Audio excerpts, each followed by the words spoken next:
সাহস রেখে সবার মতে রাজি হয়ে যা মা। এটা তো তোর পরিবার, পরিবারের সম্মান রক্ষায় যদি এটুকু কৃচ্ছ সাধন করতে হয় করবি। কেউ তো জানতে পারবে না, তবু পরিবারের সম্মানটা তো রক্ষা হবে।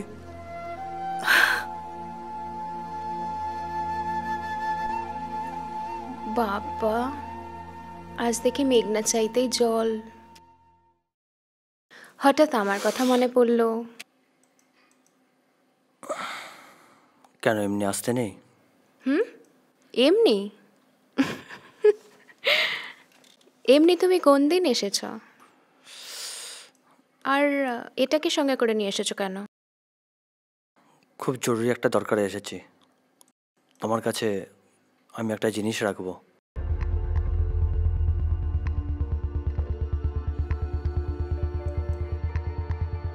কি এমন ধন দৌলত এনেছো শুনি? বেশি সময় নেই, চলে যাব। সময় নেই বললেই জানা হলো। এটাকে ভাগিয়ে কিছুক্ষণ গল্প করবে, তারপর যাবে। তোমার সব কথা শুনবো। সত্যি বলছি, সময় নেই, চলে যাব, পরে আসবো। তোমাকে একটুও বিশ্বাস নেই, পরে আসবে বলে আর আসবে না।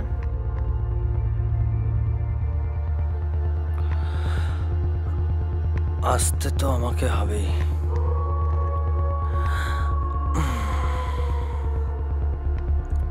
তোমার কাছে।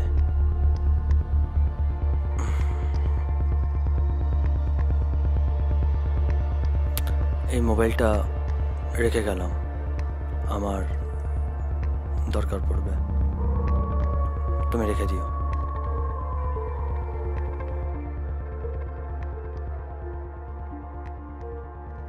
কার মোবাইল এটা? আমারই মোবাইল। তোমার মোবাইল আমাকে দিচ্ছ কেন?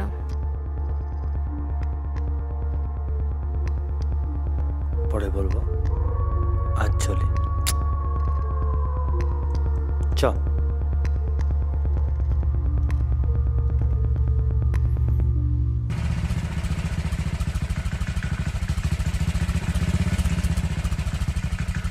এই তুই ওর কাছে ফোনটা রেখে এলি কেন রে?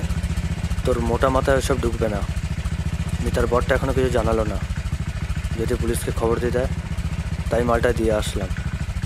তোর আর আমার কাছে খুঁজলে কিছু পাবে না। ওরে না, তোর মাথায় কি বুদ্ধি রে? আরে তা বলতে পারবো না, তবে এইটুকুনি বলছি, কিছু না কিছু তো একটা গন্ডগোল হয়েছে।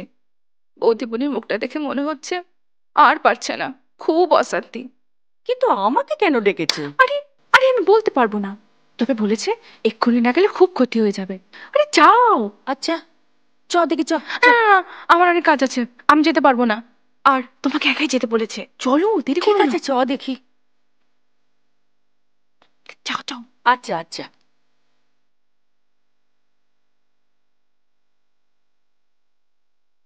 সব ঘটনা ছোট বৌদি আমার মাকে ডেকে বলেছে, কিন্তু কেন বলেছে আমি জানি না। শুধু বলেছে আমি হয়তো চলে যাবো কোথাও।